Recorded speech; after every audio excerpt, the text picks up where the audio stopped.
Well, hello and welcome to another edition of Health Solutions with Shawn and Janet Needham, where Team Needham discusses everything healthcare. I'm your host, Shawn Needham, along with my wonderful wife, Janet, and we are streaming live from the Moses Lake Professional Pharmacy Studio today after Labor Day. Hope everybody had a great Labor Day, and I am super excited to have Holly Boyce on our podcast today. She is a cancer survivor herself, and she's going to be talking about health and fitness after cancer, but not just after cancer, just health and fitness in general also. But she's going to be sharing her personal story and how she has helped patients after cancer. So, Holly, without further ado, welcome to our show.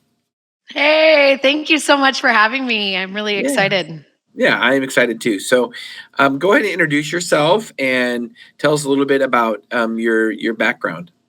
Yeah. So I am Holly Boyce. I have been a personal trainer, nutrition coach for, probably 10-ish years, I think now. My journey kind of started after cancer. So 12 years ago, I was diagnosed with breast cancer, and it was a stage 2B. Went through all the treatments, the chemo, the radiation, the meds, the whole 9 yards of stuff. And I was kind of in this field of family services prior. And when I was finished with all my treatment, I really wanted to dive more into health and fitness and how can I be the best version of myself, and how can I stay on the planet as long as I am blessed to be here? So I kind of switched career paths. I went into this world of health and fitness and kind of have been in it ever since in some way, shape, or form.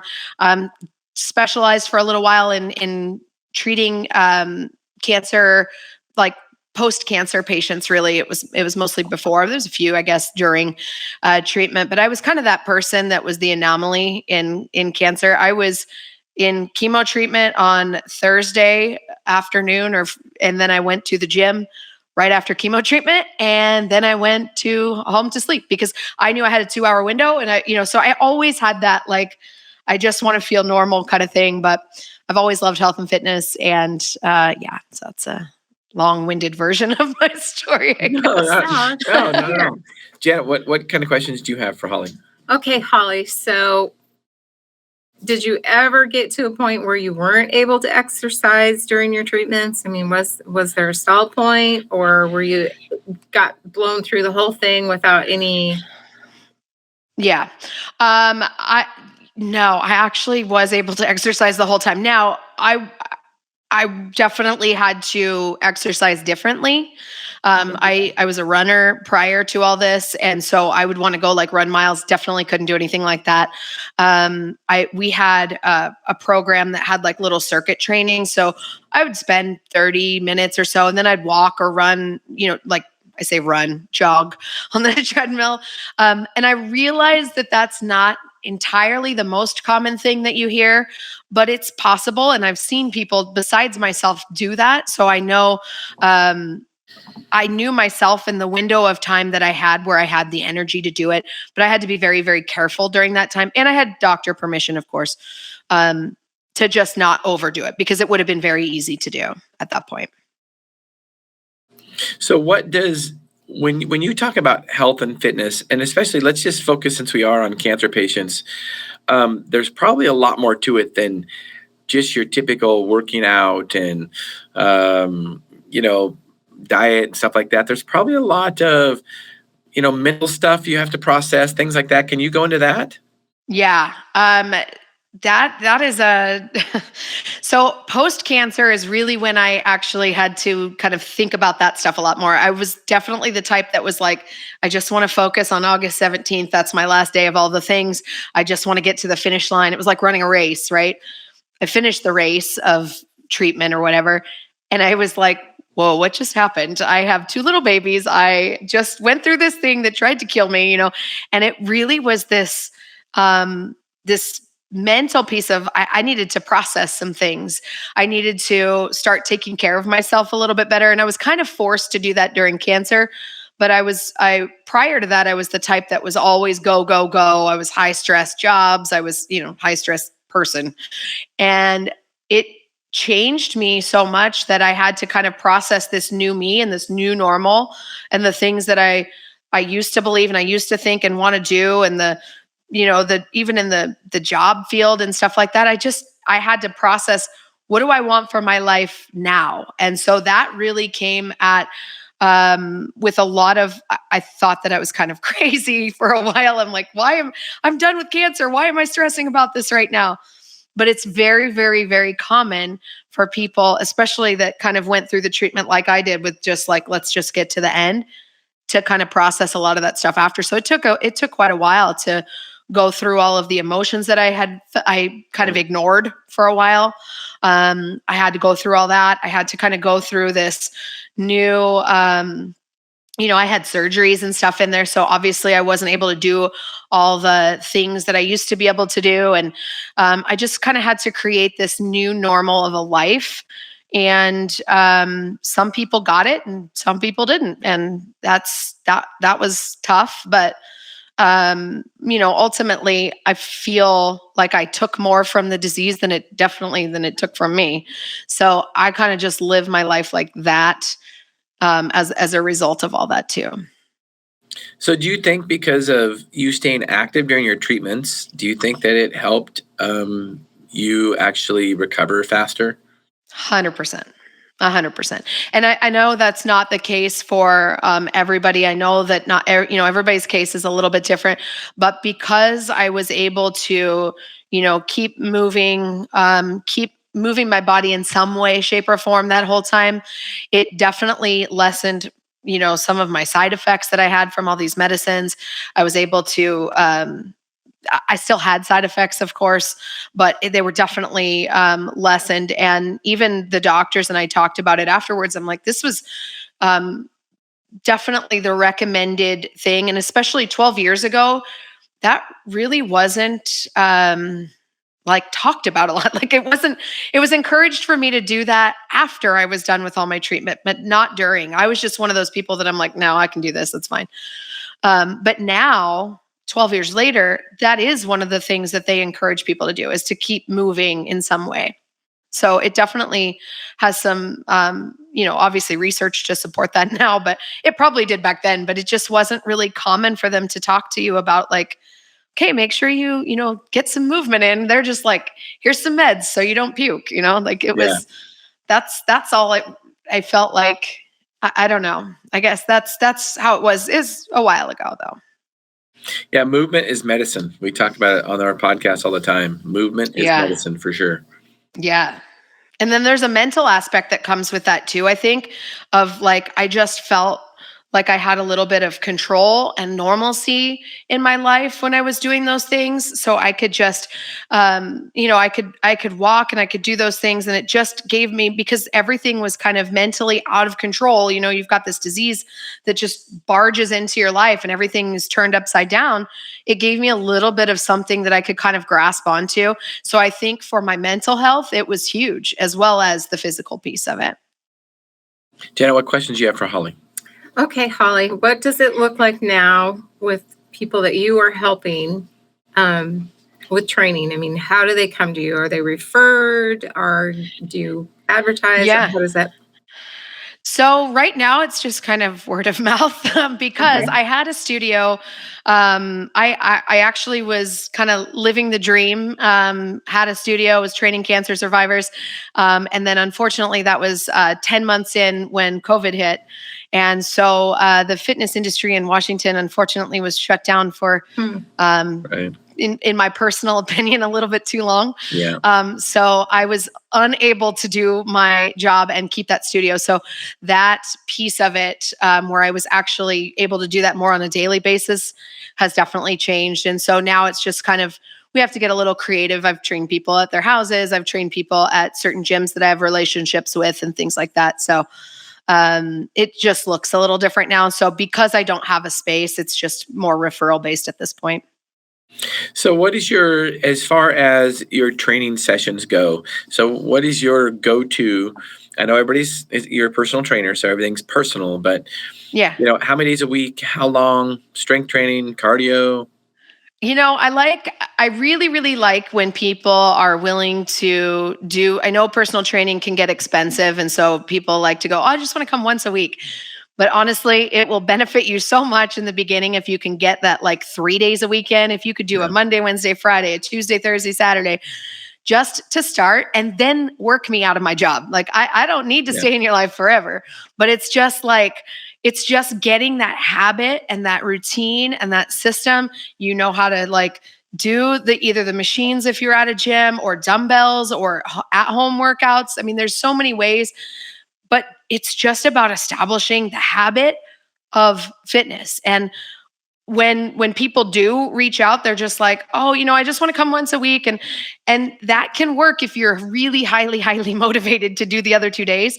But I know how hard it is in the beginning to do that. So I like to kind of go 3 for a while, and then till they feel good, then 2, then 1, and then you don't need me anymore. I mean, like I don't need to stay in sometimes I've been in people's lives for like 10 years, but there's a few people that just are like that. But for the most part, it's just, it really is just about establishing a habit. And how does that work in your life right now? And so I want some kind of cardio type movement. So a lot of times we'll walk, like, honestly, I love walking with my clients. So we don't usually do that at the sessions necessarily. Sometimes we'll just do it on the side where we'll go out and walk, because being outside, for one, huge. Number 2, we are exercising and moving our body, but then there's something that happens when you're walking with somebody and you just start talking about things, and then we get the emotional piece out too. So then it's like win for all the things. But cancer survivors, all people, we need strength training anyway. So we do have to be in the gym too. So, upper body, lower body, core, stuff like that, all the basics of that. But it just kind of depends on how I like finding what people like. So if you're more of a fun-loving dancing kind of gal, then we'll find something that's more like that style. If you're like, no, I did really good when I was in CrossFit, when I, 10 years ago, when I used to work out all the time, fine, we'll do stuff like that. It's just trying to find what people's kind of passion, what makes them tick, what gets them excited and want to do this. And then we build off that. Because if you don't like lifting weights, CrossFit style, then if I do that with you every 3 days a week, you're gonna be like, I hate you. I don't want to come to you ever again. So it's just about kind of finding what makes that person excited. And if they're like, I've never worked out, then we're like, okay, cool. Let's find something you like. We'll try all the things now. And so it's just, there's so many different styles of exercise. And as long as you find something that allows you to move to get you started for the habit, that's all I'm concerned about in the beginning. Well, and I think that's what we get questions all the time about, what do I do? How do I start? If they want to buy equipment, what kind of equipment should I buy? It's like, look, remember, you're doing nothing now. Right. So whatever you start doing is going to be better than nothing. And you just progress from there. Right. And so I try to tell people, don't get bogged down in the details. I mean, even if you don't have any kind of weight, just do body weight stuff, do push-ups, do sit-ups, do whatever, crunches, do body weight squats, whatever it takes just to do something. And then you can always add weight later. Yeah, I love that. And there are so many tools I feel like out there that don't even cost money. I mean, like if trainer is not in your budget right now, that's fine. Like there's so many other things. There's so many online workouts that you could grab from. There's just being outside. When I was having a tough time and I injured myself, I just went walking every day with my dog just because I got to keep doing something. And that might not have been the most calorie burning. We have to kind of wrap our heads around the fact that yes, we want to burn maybe lots of calories and lose weight or whatever, but we also can just establish a pattern of like, I'm going to do this every day, no matter what. And this is going to be my new normal. And doing that and then just building off of those things, that's, I feel like what we can't be in that all or nothing mentality where we have to do it. Like I have to go lift hundreds of pounds or I'm not going to do it. Sometimes I get like that. Yeah, me too. Right. But I think when you're starting from a recovery point, you have to be realistic too. Absolutely. And reality is that, your goal is different. Your goal is to get out to live again and be healthy again. And so, yes, you build on that where you are. I mean, I think that's one of the things that I think can be very overwhelming for people, is like they feel like they can't do absolutely anything. And I'm like, just start with something. Yeah. Just start.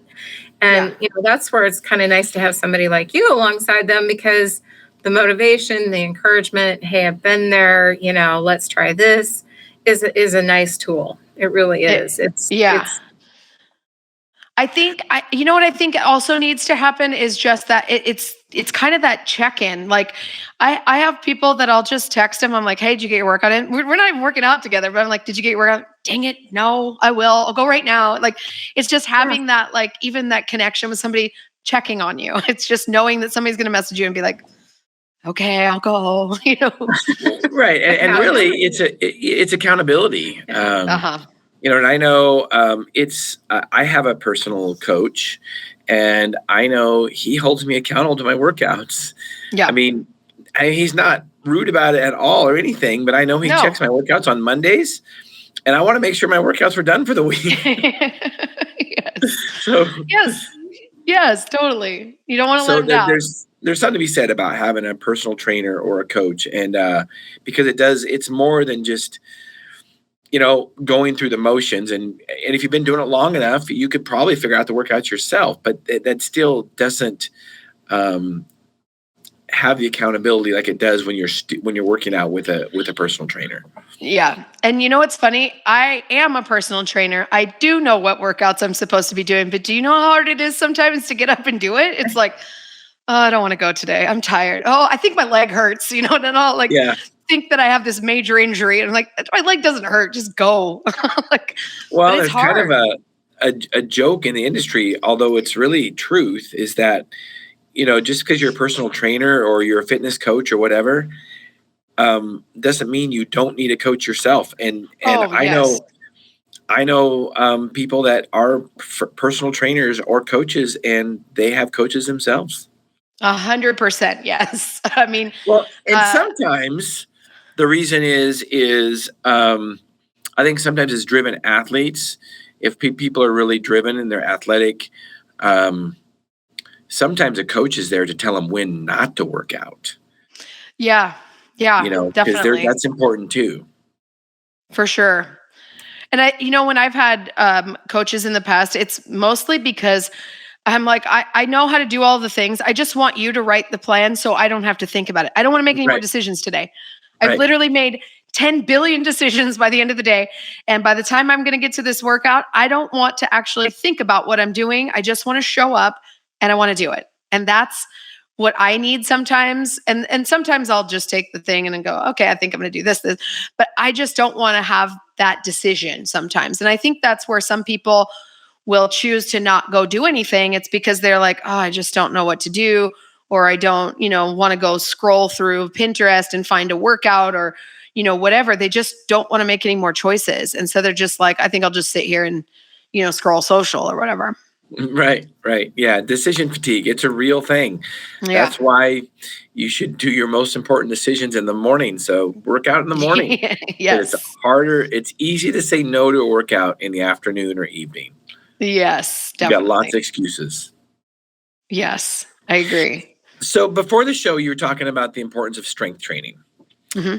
And I think that's really been a topic a lot in the health and fitness industry.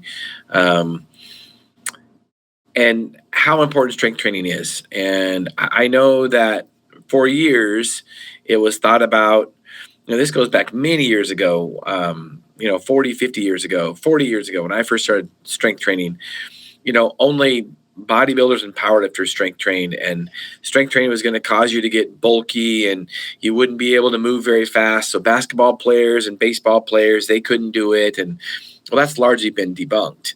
And now we've shown the importance of strength training for everybody. Can you talk about that?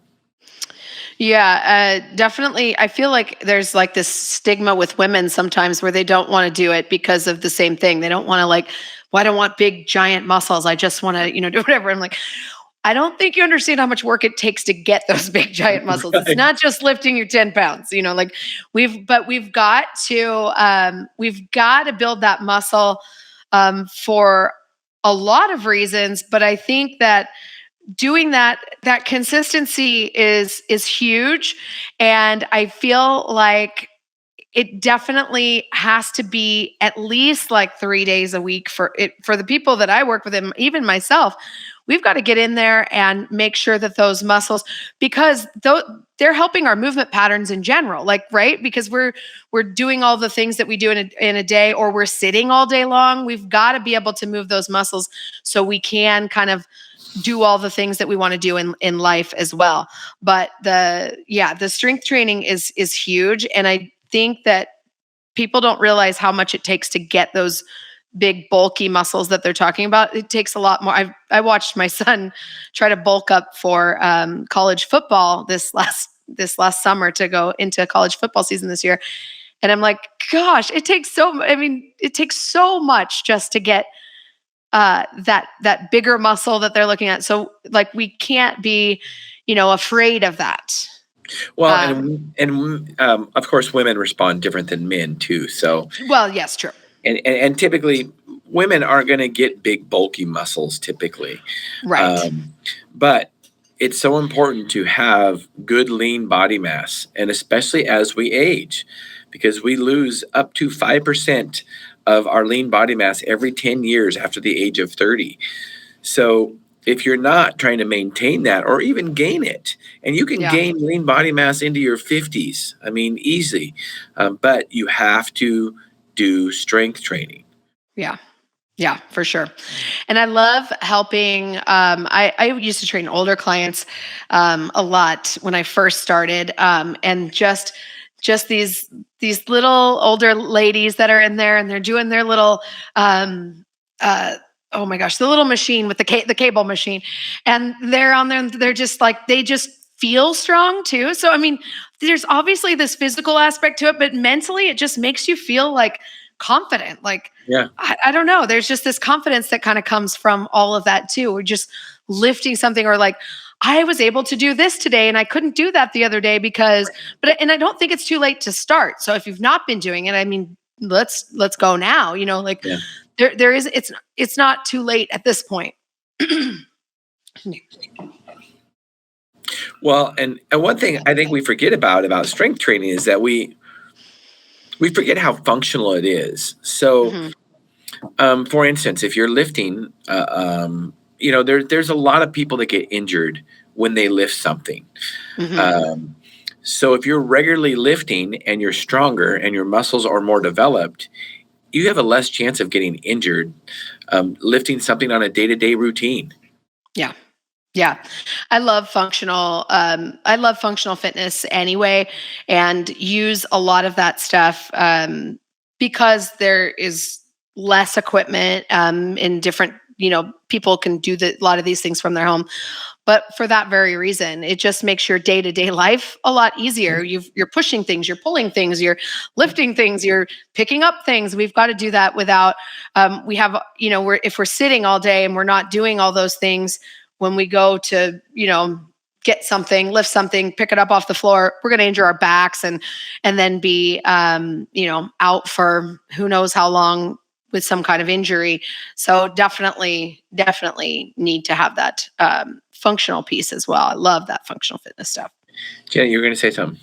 I am. I'm listening to all this and I'm thinking, oh my, it isn't just the lean body mass that I'm concerned about. As we age, we need our bones to be healthy, and that includes me too, because you fall and break a hip, and you think of a cancer survivor, all those chemicals that were put in them and all the side effects from them.